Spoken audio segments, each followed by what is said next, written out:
Okay, question 3. We've been asked to divide this polynomial by x minus 2, and so we're going to use long division. So it's just testing our skills with long division.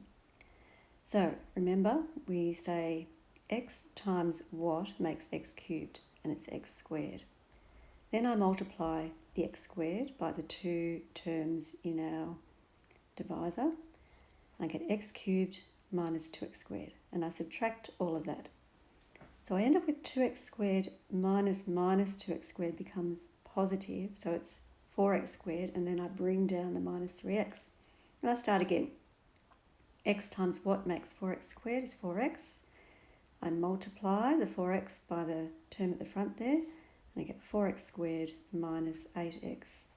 Subtract, rule my line, and I get minus 3x minus 8x is plus 5x. Bring down the next term, start again.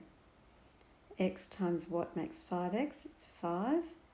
Multiply the two terms at the front, I get 5x minus 10. So I end up with 6 minus 10 is 16. So I get a remainder of 16. So I write my answer as the quotient up the top is x squared plus 4x plus 5 plus 16 over x minus 2. That's the answer.